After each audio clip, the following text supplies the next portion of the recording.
운명은 그 사람의 성격에 의해서 만들어진다.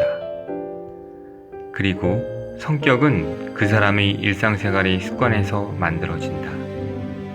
그렇기에 오늘 하루 좋은 행동에 씨를 뿌려서 좋은 습관을 거두어 들이도록 하지 않으면 안 된다.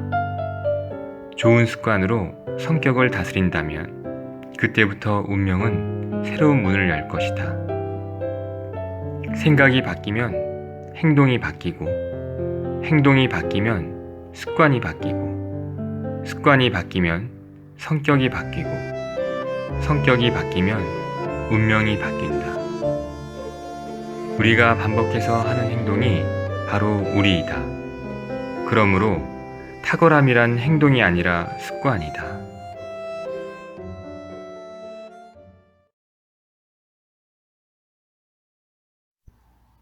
안녕하세요. 책마을 산책의 책찍이 블루그래스입니다. 오늘은 출판사 다연이 펴낸 성숙한 어른이 갖춰야 할 좋은 심리습관을 소개해드리도록 하겠습니다. 이 책은 심리학이 이렇게 쓸모있을 줄의 저자 류시안이 최신작으로 감정편, 유리멘탈과 이별하는 연습, 자율편, 삶의 규율을 정하는 연습, 이성편, 편견에 휘둘리지 않는 연습, 관계편, 필터 버블에서 벗어나는 연습, 이렇게 4편으로 나눠져 있는데 여기서 여러분과 나누고 싶은 몇 편을 낭독해 드리도록 하겠습니다. 이 책을 통해 오늘도 좋은 휴식과 평안을 갖게 되길 바랍니다. 어제보다 확실하게 더 나은 내가 되는 법.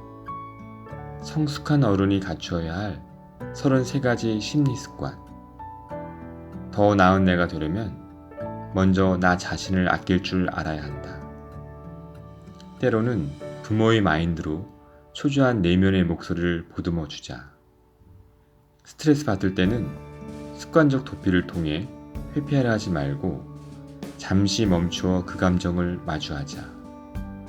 비이성적 행동을 바로잡는 법을 배워 내 안에 존재하는 어린아이를 이해하자. 나와 타인 모두 잘 지내는 법을 터득하면 길을 가로막던 걸림돌들도 위로 향하는 계단이 되어줄 것이다.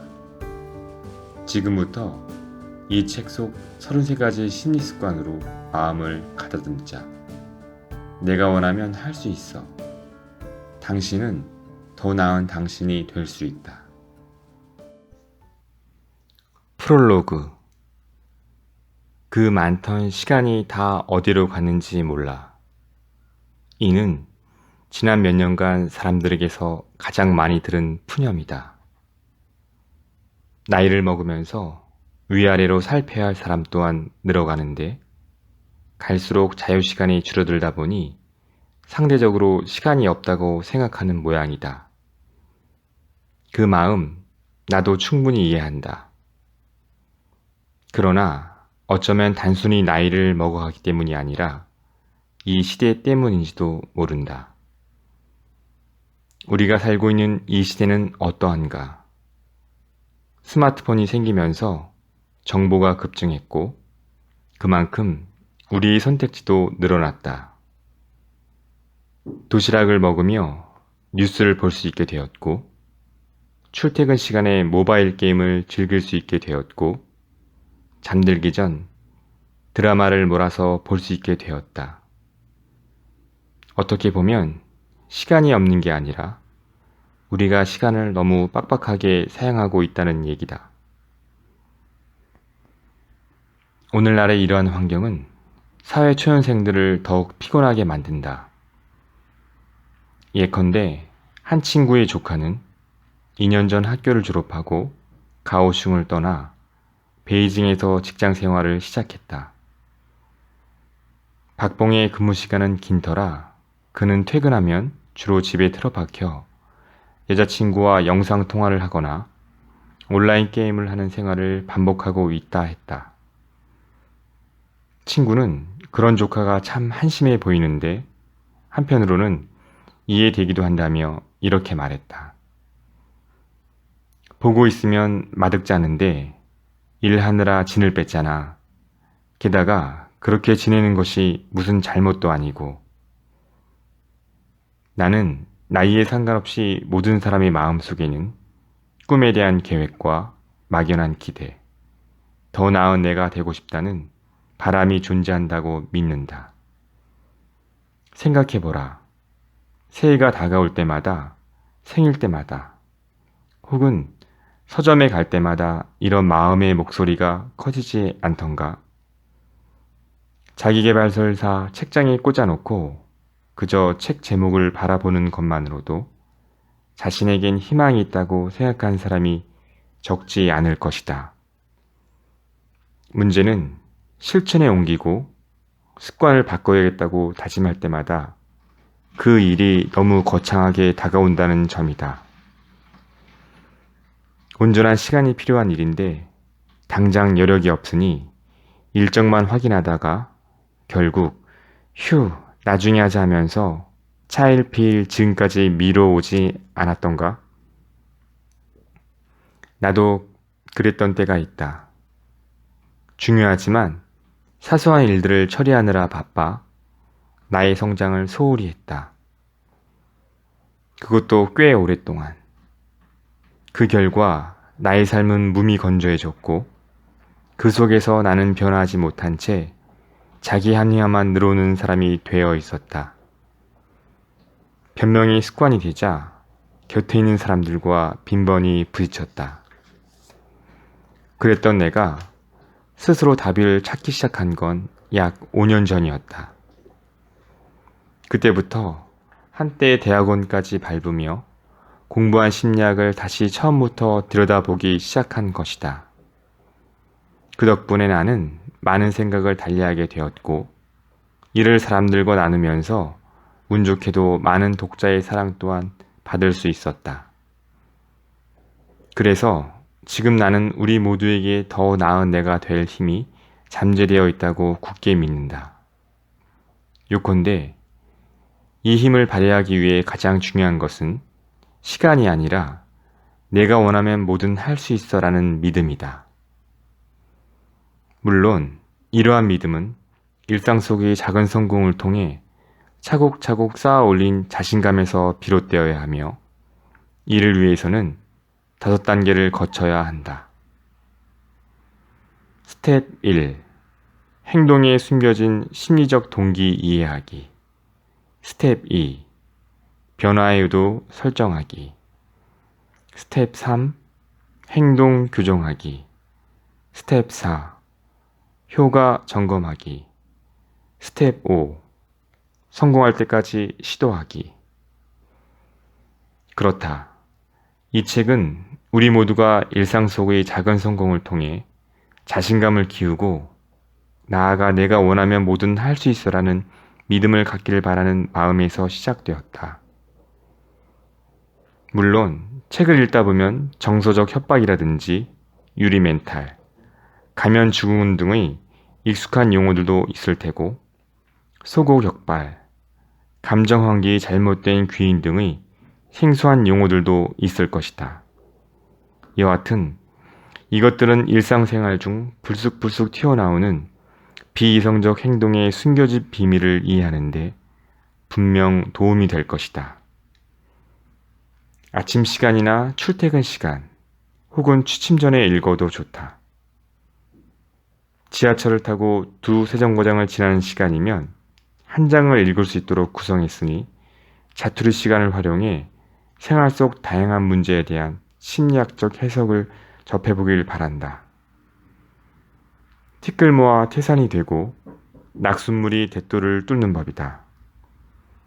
더 나은 자신이 되고 싶다면 매일 짬을 내 나와 잘 지내는 방향으로 뇌파를 조정해보라. 내가 원하면 뭐든 할 수 있어라고 자신에게 말해주다 보면 조금씩 그 말이 행동이 되어 성과로 나타날 것이다. 유리멘탈과 이별하는 연습. 자신을 올가매는 부정적인 생각과 잡념에서 벗어나라. 어떠한 일이든 한 걸음 물러나 중립적인 태도로 그 일을 바라보라.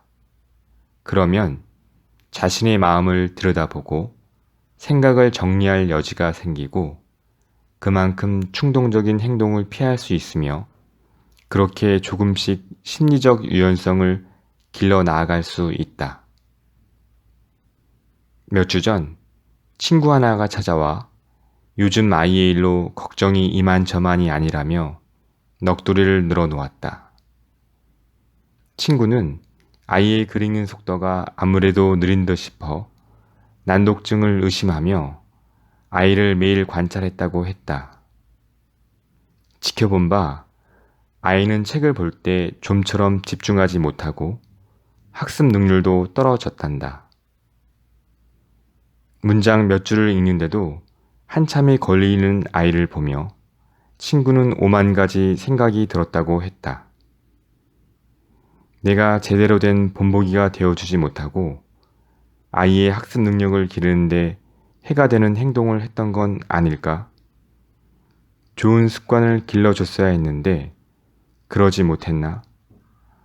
전에 아이가 아팠을 때 제대로 된 영양 보충을 해주지 못했는데 혹시 그 때문에 두뇌 발달이 더뎌진 건 아닐까? 친구는 생각하면 할수록 자신의 잘못인 것만 같아 난 정말 하등 쓸모없는 나쁜 엄마구나 라는 생각이 들었다고 했다. 어쩌면 단순히 아이의 컨디션이 좋지 않아서였을 수도 있지만 친구는 아이에게 몸 상태나 기분을 물어 문제의 원인일지도 모를 요소를 찾는 대신 자기 반성의 늪에 빠져버렸다. 물론 우리도 실패나 좌절을 맛봤을 때 혹은 극심한 스트레스에 시달릴 때 자신에게 비난의 화살을 돌리곤 한다. 그러나 문제는 이 같은 비판적 자기 반성이 꼬리에 꼬리를 물 경우 좀처럼 그 생각을 끊어낼 수 없다는 데 있다. 다시 말해서 낮이나 밤이나 오직 그 문제에만 빠져 있다. 결국 자신의 생각에 매몰되기 십상이라는 뜻이다. 어떤 문제를 발견해 그에 대한 해결법을 찾고자 상황을 되짚어 보는 행위는 일종의 자아 성찰이라고 볼 수 있다. 하지만 우리가 어떻게 해도 바꿀 수 없는 상황이나 우리의 잘못이라고 단정할 수 없는 일에 온갖 상상과 억측을 동원해 자신을 괴롭힌다면 이는 비이성적인 반추적 사고에 지나지 않는다. 소가 되새김질을 하듯 비이성적인 생각을 반복해 곱씹는 행위가 하나의 습관으로 자리 잡을 경우 이는 엄청난 악순환을 초래한다. 왜냐?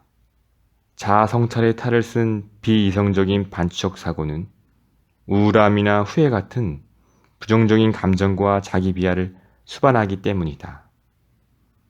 물론 끝없는 후회와 괜한 추측은 스트레스를 극복하는데 전혀 도움되지 않을 뿐더러 오히려 스트레스를 가중시키고 심지어 우울증이라는 굴레에 우리를 가두는 원인이 되기도 한다. 장시간 비이성적인 반추적 사고에 사로잡혔을 경우 자존감이 떨어지고 자아 정착감이 모호해지며 인간관계가 갈수록 소원해져 가정과 사회에서의 역할도 제대로 해낼 수 없게 된다는 사실은 이미 여러 연구 결과를 통해 입증되었다. 다시 말하면 비이성적인 반추적 사고가 우리를 우리 생각의 틀 안에 가둬 곁에 있는 사람들과 건강한 상호작용을 할 기회마저 앗아간다는 얘기다. 그렇다면 이러한 사고방식이 고착화되는 것을 막기 위해 우리가 할 수 있는 일은 무엇일까? 이에 대한 답을 얻기 위해서는 먼저 우리 생각이 어떻게 생겨나는지부터 알아볼 필요가 있다. 그럼 한번 생각해보자. 우리의 생각은 어떻게 생겨나는가? 우리가 어떤 일에 반응하려면 반드시 그 어떠한 일이 발생해야 한다. 그렇지 않은가? 즉, 우리가 가족의 말이나 상사의 지시사항, 친구의 작은 실수성과 같은 일에 주목했을 때 생각이라는 것이 생겨난다. 우리가 어떤 일에 주목하자면 그 일에 대한 직관적인 느낌을 받는데 이에 따라 빠르게 가치평가와 판단이 이루어지면서 자연스럽게 생각이라는 것을 갖게 된다. 사람들이 스트레스와 마주했을 때 초조함을 느끼게 되고 이로 말미암아 부정적인 평가와 판단을 내리게 되며 생각할수록 도망가고 싶다 같은 한층 더 부정적인 반응을 보이게 되는 것처럼 말이다.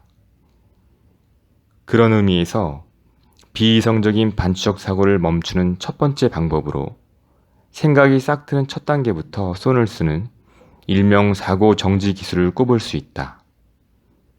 이는 부정적인 생각이 꿈틀대기 시작할 때 곧바로 일시 정지 구호를 떠올려 생각에 제동을 거는 방법이다.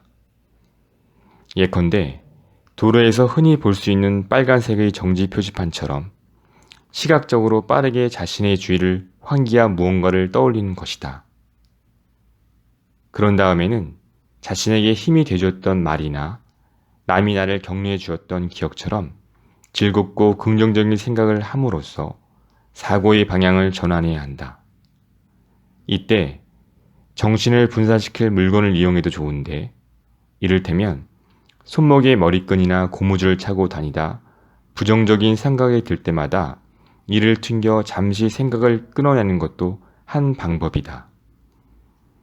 이처럼 외적 물건을 이용해 자신의 사고를 중단시킬 방법을 빠른 이탈 기술이라고 하는데 이 기술의 핵심은 어떻게 주의력을 환기하느냐에 있다.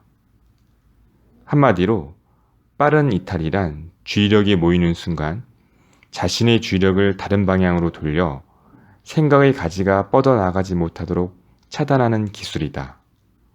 물론 일상생활에서 이러한 기술을 활용하기란 말처럼 쉬운 일이 아니다. 그렇기에 반복적으로 연습해야 하는데 가능한 한 전문가의 도움을 받는 것이 좋다. 비이성적인 반추적 사고를 멈추는 또 다른 방법은 좀 더 고차원적으로 문제에 접근해 자신에게 닥친 일에 대한 느낌과 해석을 달리해 보는 것이다. 요컨대 자신에게 닥친 문제를 다양한 각도로 바라보는 연습을 통해 어떻게 하면 이 문제를 그대로 수용할 수 있는지 고민해 보는 방법이다.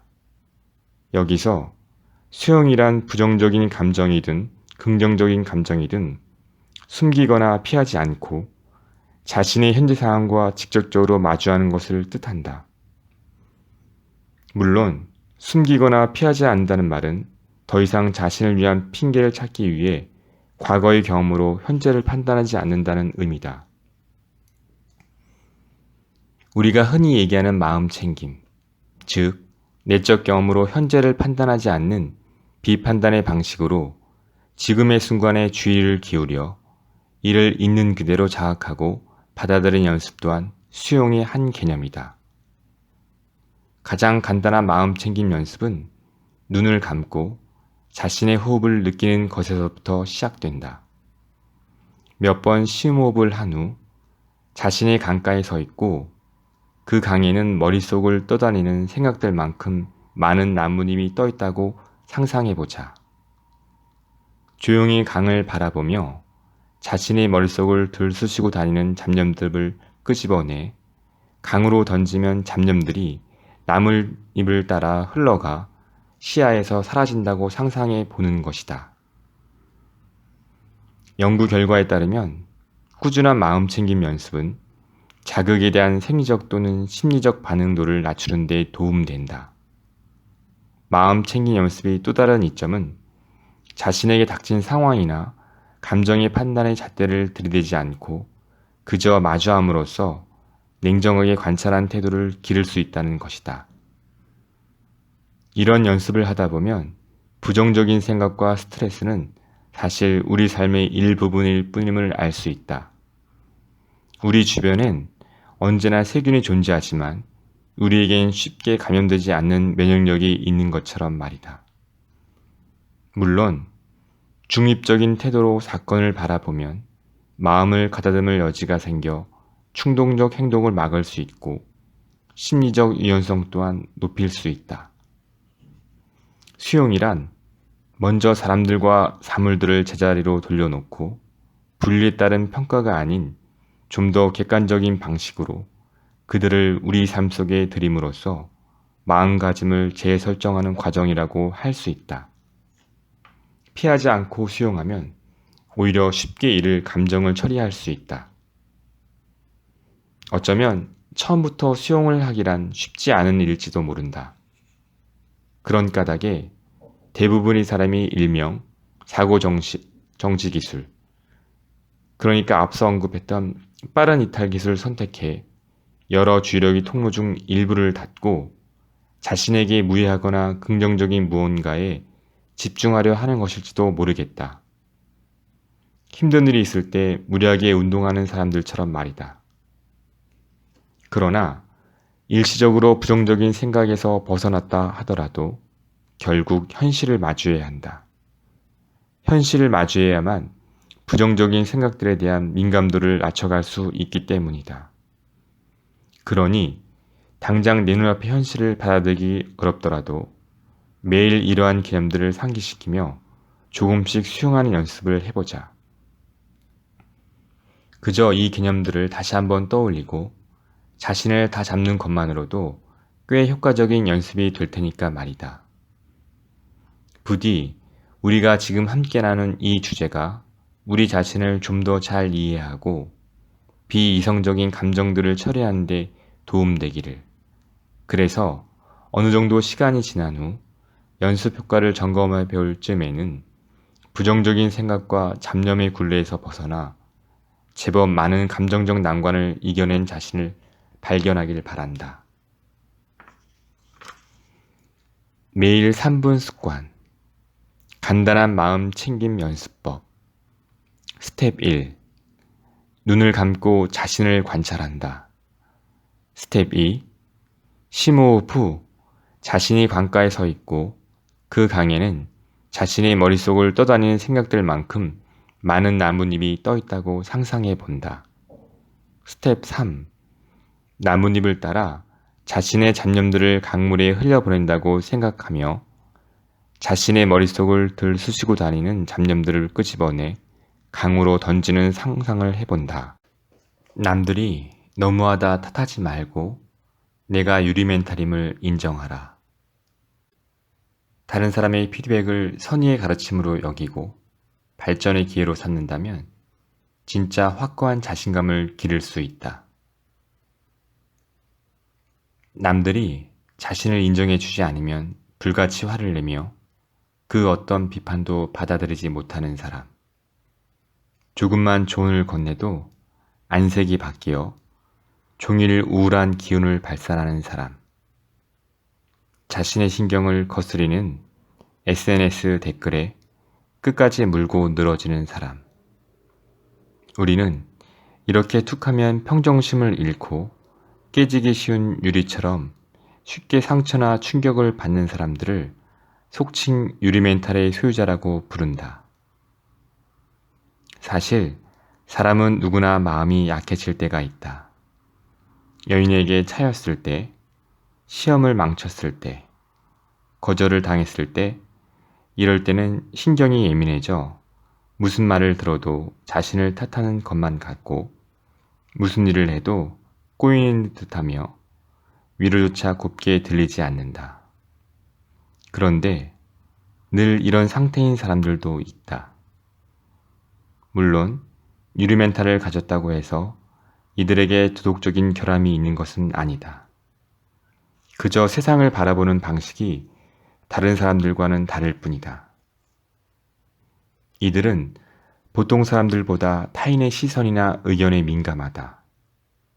즉, 다른 사람들이 자신에게 어떤 반응을 보이냐에 따라 이를 자신에 대한 인정 또는 부정으로 받아들여 자존감이 오르락내리락 한다. 어떤 일의 원인을 판단할 때도 환경적 요소 등 기타 요소와 관계 있다고 생각하는 외적 규인이 아닌 자신의 인격과 관계 있다고 생각하는 내적 규인의 성향을 보이는 편이다. 유리멘탈을 가진 사람은 비판을 받으면 상대가 대놓고 자신의 능력이나 인격을 부정했으며 자신을 가치없게 여겼다고 생각해 온몸의 가시를 바짝 세운 고슴도치처럼 행동한다. 이들이 자신의 자존심을 지키기 위해 보이는 반응은 크게 두 가지다. 하나는 상대의 말에 끈질기게 반박하거나 역으로 상대를 공격하여 내가 틀렸다, 사실 난 가치 있는 사람이다 라는 사실을 보여주려고 하는 것. 또 하나는 냉담하게 문제를 회피해 버리는 것이다. 후자의 경우에는 상대와 논쟁을 벌이지도 문제를 해결하려 하지도 않는다. 오히려 당장의 충돌을 피해 자신의 상처를 보듬을 곳을 찾으며 때로는 자신을 부정했던 사람에게 숨어서 반격을 가하기도 한다. 유리멘탈은 주로 후천적으로 형성되는데 이는 어린 시절의 성장 환경과 매우 밀접한 연관이 있다. 예컨대 학자들은 성장 시기 아이들이 부모에게 과다한 통제나 사랑을 받게 되면 온전한 자아인지를 형성할 기회를 잃어 유리멘탈을 가질 확률이 높아진다고 말한다. 그 극단적인 예의 하나가 바로 중국의 소황제다. 일부 부모는 자식을 너무나 사랑한 나머지 아이가 무슨 짓을 해도 그저 괜찮다를 연발하며 타인이 아이의 행동을 바라잡아주는 곳조차도 용납하지 못하는데 이렇게 자란 아이는 성인이 된 후에도 타인의 비판을 받아들이지 못하게 된다. 또 다른 극단적인 예는 바로 소년범이다. 어려서부터 자신이 왜 혼이 나는지도 모르고 부모의 무분별한 폭언과 폭력에 시달리며 자란 아이들은 자책하는 성향을 가지게 되어 결국 자포자기의 마음으로 자신의 삶을 수렁에 빠뜨리기 십상이다. 한마디로 타인의 비판을 수용하고 이를 자신의 성장 기회로 삼을 줄 아는 어른이 되려면 부모의 교육이 중요하다는 뜻이다. 따라서 부모는 훈육할 때 이것이 아이의 잘못된 점을 바로잡아 더 나은 사람이 되도록 도와주는 과정임을 아이에게 분명히 알려줄 필요가 있다. 그리고 누군가 일부러 공격해온다고 생각될 때는 내 말에 상처받았어 라고 상대에게 직접 말할지언정 빙빙 돌려 말하거나 역으로 상대를 공격하거나 또는 속으로 삼키며 마음에 상처를 내지 않도록 자신의 불만을 표현하는 법도 함께 가르쳐줘야 한다. 아이의 성장 과정 중 이런 훈련이 필요한 이유는 두 가지다. 첫째, 그래야 아이가 타인에게 비판받았을 때도 심리적 유연성을 발휘해 다른 사람의 피드백을 선의의 가르침으로 여기고 발전의 기로 삼아 진짜 확고한 자신감을 기를 수 있다. 둘째, 원인이 무엇이든 유리멘탈을 가지게 되면 우울과 불안, 초조감에 시달릴 뿐만 아니라 타인에게도 부정적인 감정을 전파할 수 있기 때문이다. 물론 자신이 쉽게 상처받는 타입이라고 해서 자신을 너무 못살게 굴 필요는 없다.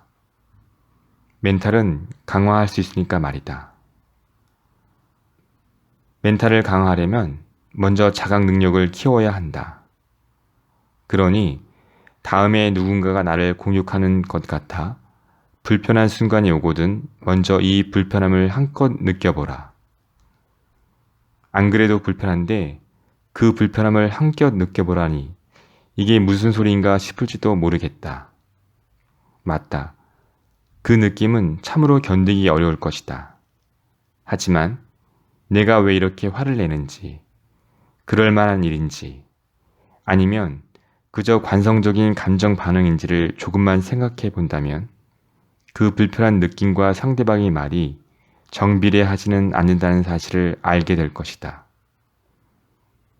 다음으로 입장을 바꿔 생각해보는 능력을 키워야 한다. 이를 위해서는 약간의 상상력을 발휘할 필요가 있다. 예를 들면 내가 제3자라고 가정했을 때 내가 어떻게 행동할지를 상상해 보는 것이다. 비판의 대상이 내가 아닌 다른 사람이라면 나는 그에게 뭐라고 조언을 건넬 것이며 그 상황을 어떻게 처리할 것인가. 이렇게 입장을 바꿔 생각하다 보면 원래 느꼈던 감정들이 어느새 많이 누그러져 있음을 알 수 있을 것이다. 입장을 바꿔 생각해보는 훈련 외에도 열린 마음을 가지려는 꾸준한 노력으로 상대의 의견을 단칼에 부정하지 않도록 해야 한다. 생각해보라. 상대를 공격해 자신에게 실질적으로 득이 될 것이 무엇일까? 또 무조건적인 회피가 자신에게 무슨 도움이 되겠는가? 어쩌면 이 같은 극단적인 행동으로 비즈니스 파트너의 감정을 상하게 할 수도, 또 친구와 가족들에게 미움을 살 수도 있다. 이 때문에 일할 기회나 사람을 잃는다면 얼마나 안타까운 일인가. 그런 다음에는 상대의 말이 정말 좋은 충고는 아닌지 다시 생각해 봐야 한다. 만약 상대가 정말 나에게 좋은 충고를 건넨 거라면 자신을 낮춰 대범하게 대꾸해보라. 정말 좋은 충고다. 앞으로 명심할게. 이는 결코 자신의 약점을 드러내는 행동이 아니다. 오히려 넓은 도량을 드러내며 이성적으로 옳고 그름을 분별하고 과감하고 깔끔하게 일을 처리하는 사람이란 인상을 심어줄 수 있다. 또한 상대의 의견을 인정함으로써 충돌 발생의 확률을 낮추고 호감을 높일 수 있다. 그저 내 의견을 받아들일게라는 말 한마디로 이렇게 많은 이점을 얻을 수 있다니 기꺼이 시도해 볼 만하지 않은가? 마지막으로 자신의 일 처리 방식과 가치관에 대해 분명히 생각해 봐야 한다. 자신의 입장이 무엇인지를 잘 생각해야 한다는 말은 곧 소통하는 법을 배워야 한다는 뜻이다. 상대가 나와 다른 입장을 가졌다면 그 다름을 표현할 줄 알아야 한다. 상대의 어떤 의견이 자신의 원칙에 어긋난다거나 상대가 지나치게 주관적인 의견을 내세운다고 판단된다면 감정적으로 어깃장을 놓을 것이 아니라 명확한 논리를 가지고 그와 대화를 해야 한다. 요컨대 상대의 생각을 지나치게 확대 해석할 필요도 감정적으로 대할 필요도 없다. 상대의 반응과 의견이 우리의 발전을 돕는 자양분이 되어줄지도 모르니까 말이다. 한편 유리 멘탈을 가진 사람을 대할 때는 먼저 상대를 인정하고 그런 다음 다시 의견을 제시해 단편적인 논쟁은 되도록 피하며 이는 너 자체와 무관하다라는 점을 상기시키는 소통의 기술이 필요하다. 만약 상대가 나의 말에 반격을 가하며 자신의 주관을 고집한다면 소통에는 적절한 시기가 필요하다는 원칙을 기억하자. 상대의 생각을 돌려놓기 가장 어려울 때가 바로 당장 의견 충돌이 발생한 때이기 때문이다. 그러므로 이럴 때는 기지를 발휘해 문제 해결 방법부터 생각해야 한다. 유리 멘탈을 가진 상대에게 나의 조언이 필요할까? 라고 자문해봐도 좋다. 정말로 상대를 변화시키는 것이 자신의 의무라고 생각된다면 서로 차분한 마음을 가지고 있을 때, 논쟁이 벌어지지 않았을 때 개인적으로 그와 이야기를 나눠보라. 부디 이 같은 조언이 당신의 감정 반응을 좀 더 유연하게 만들길, 소통함에 따라 체면과 내실을 모두 고려해 지혜롭게 유리 멘탈을 극복하길 바란다. 매일 3분 습관 멘탈 강화 연습법. 스텝 1. 자각 능력을 키운다. 조금만 더 생각을 해보면 자신이 느끼는 불편한 느낌과 상대의 말이 정비례하지는 않는다는 사실을 알 수 있다. 스텝 2. 입장을 바꿔 생각해보는 연습을 한다.